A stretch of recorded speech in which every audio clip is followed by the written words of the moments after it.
keluarga rembukan nih. Ini gimana nih si nenek tiba-tiba nenek ini duduk, tiba-tiba pengen mati omongan dia. Halo cuy semuanya, selamat datang kembali di Keto Story. Untuk cerita gue kali ini, gue tuh bakal ngebawain tentang 5 susuk pemikat yang paling ampuh di Indonesia. Mulai dari susuk pemikat, susuk kewibawaan, susuk ulas asih, macam-macam itu banyak banget. Tapi di sini gue bakal konsen mengenai 5 susuk pemikat yang masih sering dipraktekkan di Indonesia. Dan jadi sebelum masuk ke ceritanya, gue selalu ingetin kepada kalian jangan lupa untuk subscribe, like, dan share ke teman-teman kalian biar channel gue terus berkembang dan terus memberikan informasi buat kita semua.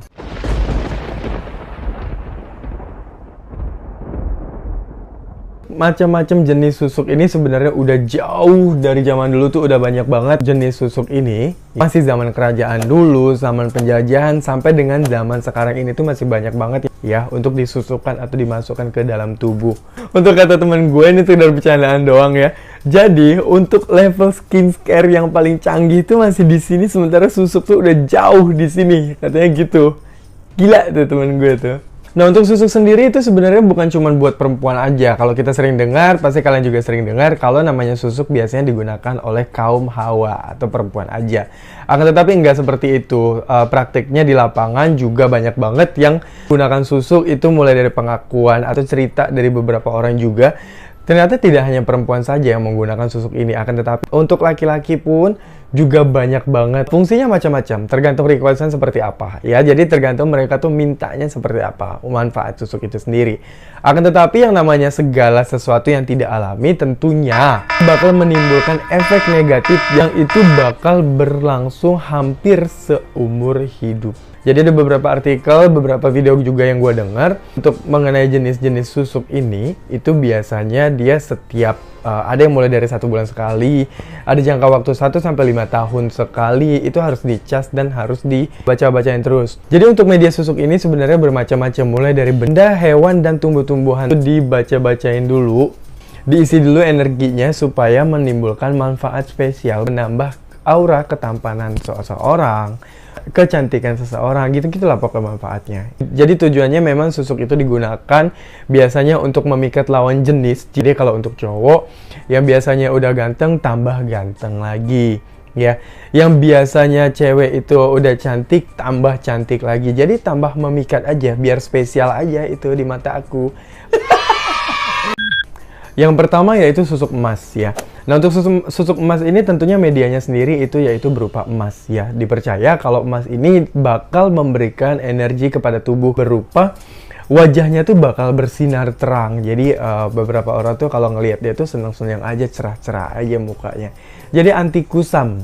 Yang kedua, susuk berlian. Susuk berlian merupakan salah satu susuk yang terbuat dari batu berlian, yang mana batu berlian itu merupakan salah satu batu mulia yang cantik dan menawan.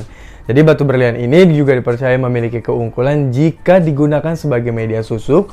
Berlian bakal bersifat lebih anggun dan menawan. Oleh karena itu, kalau pengguna susuk berlian ini, pesona bagi wanita ini bakal menjadi lebih cantik. Kalau laki-laki, dia tuh bakal menjadi lebih tampan, cerah, dan cemerlang ya. Yang ketiga, susuk intan. Ya, susuk intan ini hampir sama sebenarnya dengan susuk berlian. Jadi dia bentuknya tuh lebih halus sebenarnya seperti serbuk. Untuk susuk intan ini biasanya lebih banyak digunakan dengan cara diminum ya. Nah, manfaatnya sendiri juga sama. Setelah diisi energinya, bagi penggunanya itu bakal terlihat lebih anggun, lebih cantik seperti itu. Nah, untuk yang keempat yaitu mengenai susuk sambar lilin. Intan, berlian, emas, tadi 3 susuk itu berbeda karena dia di sini berupa hewan. Nah, hewan ini biasanya dia tuh keluarnya di jam-jam sore, ya, di dedaunan yang di daerah hutan lah gitu, tapi bentuknya tuh hijau terang berkilau kayak emas gitu. Nah, susuk ini tuh katanya dipercaya manfaatnya itu kalau memberikan efek bagi penggunanya itu disenangi, digemari oleh orang-orang walaupun baru pertama kali bertemu sama dia. Dipercaya juga kalau manfaatnya tuh emang sangat dahsyat nih. Karena di sini katanya untuk susuk sambar lilin ini merupakan susuk terbaik karena dia berupa hewan hidup, energinya lebih dari benda-benda mati tadi, walaupun emas, berlian, walaupun intan.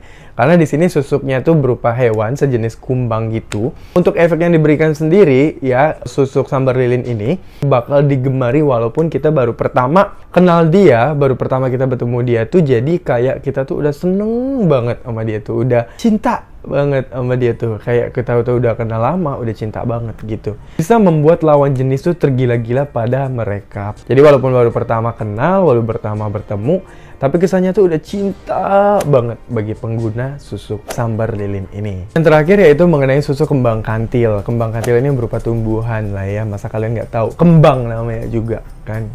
Untuk kembang kantil ini biasanya digunakan itu dengan cara dimakan atau diloloh. Tapi energi yang diberikan itu merupakan energinya tuh katanya energinya tuh kuat, memberikan aura yang kuat bagi pengguna susuk ini.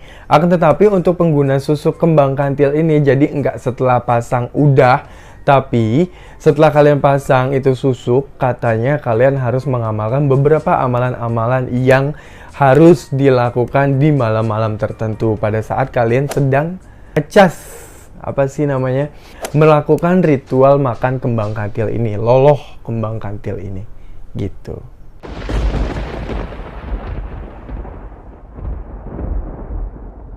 Jadi ada pengakuan dari beberapa orang yang mengatakan kalau di sekitarnya itu, orang-orang di sekitar mereka tuh menggunakan sejenis susuk. Jadi cerita yang pertama itu berasal dari salah satu pria. Jadi dia tuh mengatakan kalau temennya dia itu menggunakan susuk.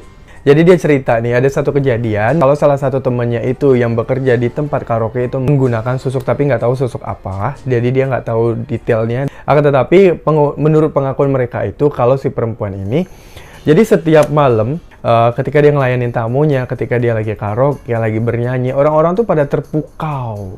Ya, mulai dari karyawan-karyawan dari tempat karaoke itu biasanya bakal ngintip aja kalau dia tuh lagi nyanyi. Kok suaranya tuh bagus banget gitu. Ya. Nah, kalaupun lagi di tempat karaoke, dia pun juga memberikan aura yang terlihat sangat cantik banget gitu, kata temannya. Nah, dan itu selalu cuman berlaku di malam hari nih. Jadi ketika mereka tuh bangun tidur, makan siang, otomatis kan namanya juga LC, pasti kan bangunnya tuh udah siang karena malam mereka kecapean kerja. Bangun mereka, pas mereka makan di warung siang-siang, ini mereka tuh gunjing-gunjingan cuy, julit-julitan cuy. Tahu nggak? Jadi si cowok ini sama temennya yang satu lagi yang cewek juga ngomong gini, itu si Rani kan, kata dia, kok si Rani ini kalau setiap siang tuh nggak kayak penampilan dia lagi malam, katanya gitu. Nah, sama si cowok ini dia tuh masih pikiran positif nih. Dia pikir ya udah mungkin efek make up, katanya seperti itu. Nah, setelah beberapa lama tuh karena penasaran dijulit-julitan lagi lah nih temennya.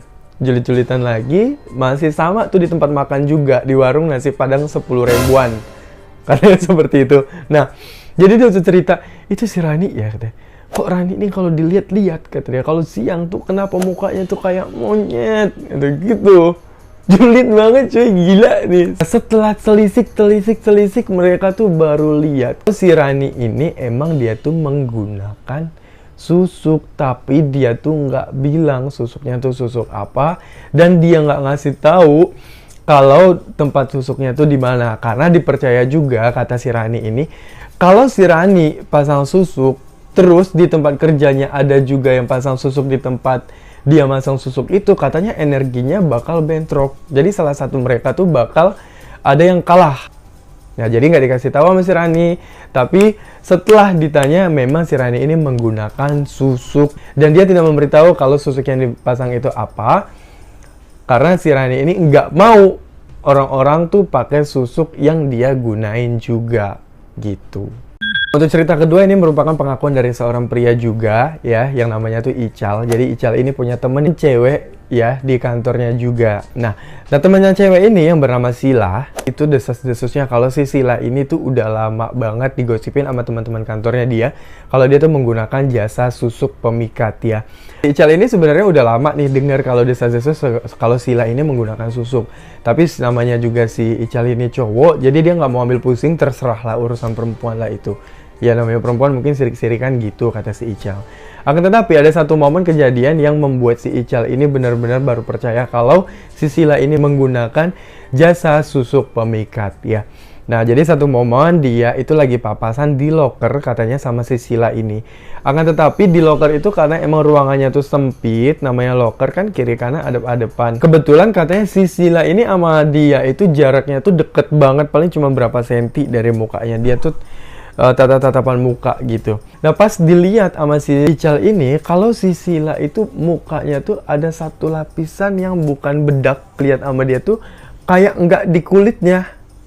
Jadi bling-bling tuh kayak bukan di kulit mukanya dia, tapi ada sedikit jarak berapa mili gitu katanya dia.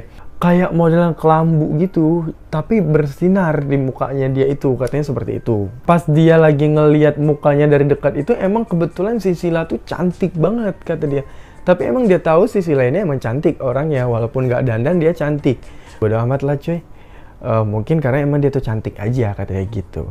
Karena namanya laki, ngelihat perempuan cantik, dideketin lah sama si Ical ini, si Sila ini. Jadi dia dekat, menjalin komunikasi, menjalin kedekatan sama si Sila ini. Kebetulan dia juga mendapatkan respon dari Sila ini. Setelah dia dekat sama si Sila sekitar 3 bulanan, dia perhatiin lagi si Sila ini di foto profile WhatsApp-nya dia. Kok muka si Sila ini kalau dilihat-lihat kok kayak nenek-nenek, tangannya pun juga kayak nenek-nenek gitu katanya si Ical. Gosip-gosip yang berkembang di kantor ini tadi akhirnya kepikiran sama si Ical. Nanya lah si Ical ini ke Ustadz, ceritain dia kalau sama si Ustadz. Ustadz, gue tuh sempat demen sama perempuan kantor gue, anaknya gini. Dijelasin sama Ical detailnya mengenai si Sila ini. Setelah diceritain sama si Ustadz, biar lu nggak ragu, kata Ustadz, setiap lu sebelum ketemu dia, setiap lu sebelum salaman sama dia, istighfar dulu seenggaknya 3 kali. Astagfirullahalazim, astagfirullahalazim, astagfirullahalazim. Sebelum lu ketemu sama si Sila, coba dia lu baca ayat kursi dulu. Setelah dia lakuin itu, apa yang terjadi? Seketika setelah dia ngelakuin itu, si Ical ini langsung hilang rasa sama si Sila ini. Setelah dia hilang rasa kepada Sila ini, barulah dia yakin kalau si Sila ini bener, bukan cerita doang, kalau si Sila ini memang menggunakan susuk pemikat.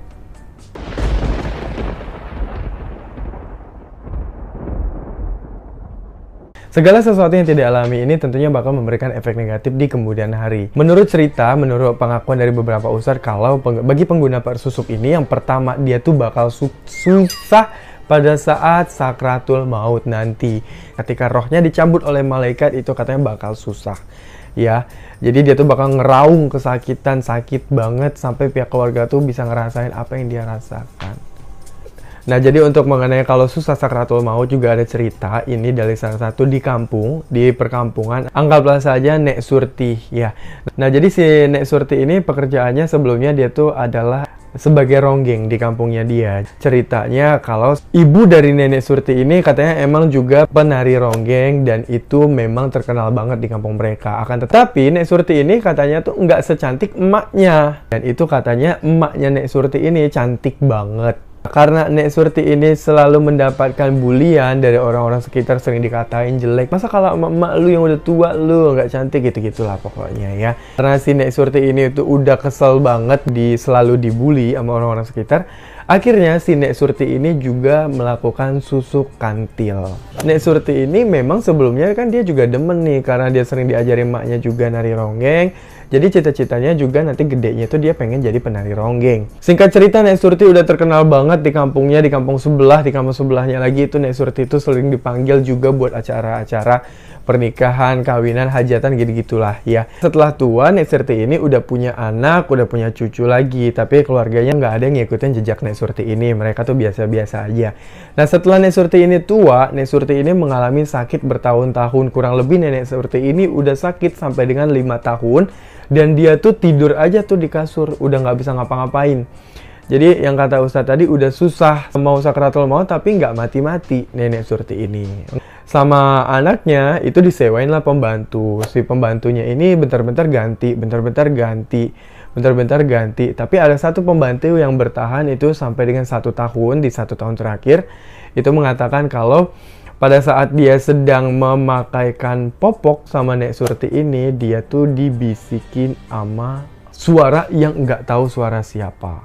alat gamelan, gong, gamelan itu sering bunyi sendiri di kamar Nek Surti itu. Pernah sama anaknya Nek Surti tadi kalau dia tuh nggak mau lagi kerja di sana. Tapi yaudah kenapa Bi? Kenapa nggak mau lagi kerja? Ya udah deh ditambahin deh 2 kali lipat gajinya, kata si pembantunya. Enggak. Tapi dia nggak nyebutin nih alasannya kenapa gitu kepada anaknya Nek Surti tadi. Dibujuk lagi, ya udah jangan pindah, ya udah 3 kali lipat deh gajinya karena keluarganya semuanya sibuk, nggak ada yang mau ngurusin Nek Surti ini. Keluarga mau nggak mau harus mau kalau si Bibi ini nggak mau lagi kerja, nggak mau lagi ngurusin Nek Surti. Hasil salah satu cucu dari Nek Surti ini anggaplah Tina. Cerita juga si Tina ini juga ngedengar bunyi gamelan yang tiba-tiba berbunyi gitu katanya.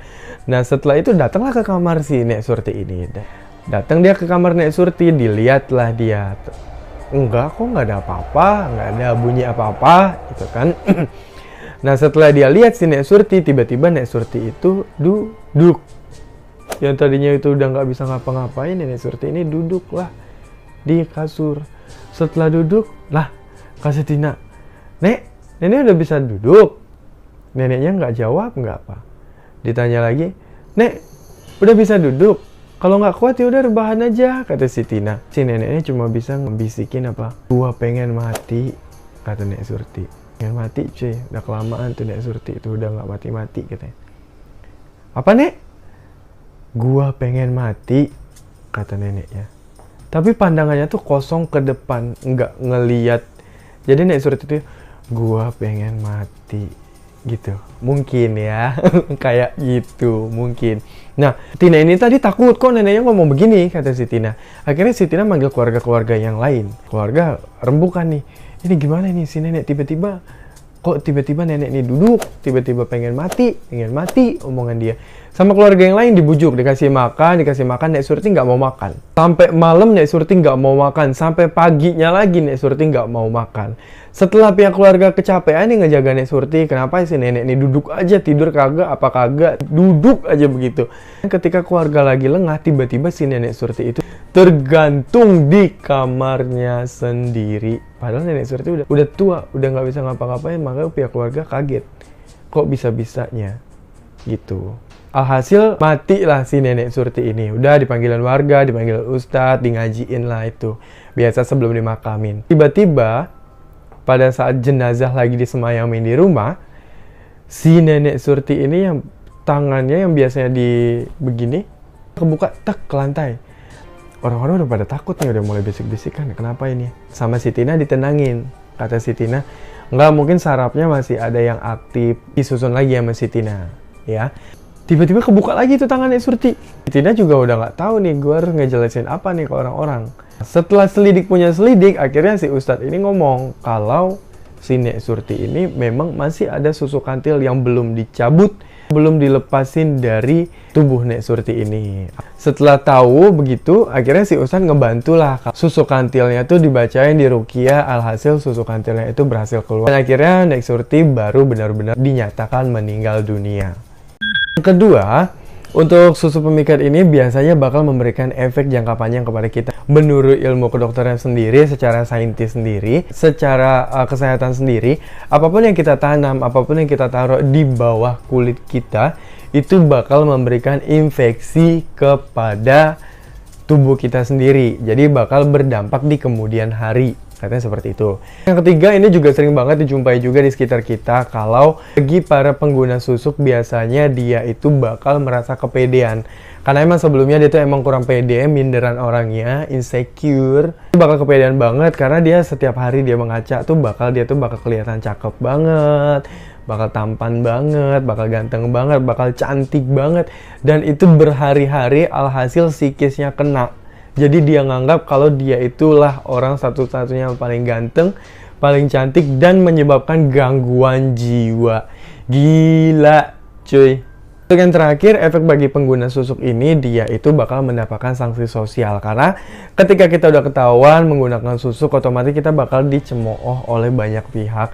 Dan kita tuh juga bakal dikucilkan. Otomatis ya mendapatkan sanksi sosial lah dari masyarakat sekitar kita. Gitu. Untuk nama-nama tadi udah gue samarin ya, bukan nama-nama mereka sebenarnya. Mulai dari Nek Surti, mulai dari Ical, mulai dari si Rani tadi, itu semuanya gue samarin. Bagi kalian juga nih cuy ya, yang punya pengalaman, yang punya cerita menarik mengenai susuk, gue juga pengen banget dengar cerita kalian. Kalian jangan lupa untuk komen di bawah. Oke cuy semuanya, itulah tadi cerita mengenai 5 susuk yang paling ampuh di Indonesia. Dan sampai dengan sekarang 5 susuk tersebut masih sering digunakan dan masih banyak banget ceritanya. Bukan orang biasa aja, bukan karyawan marketing aja, bahkan sampai ke dunia artis dan elit politik katanya masih menggunakan susuk seperti itu ya. Oke semuanya, terima kasih yang udah nonton video gue sampai sini. Terima kasih yang udah klik video gue. See you next video. Bye.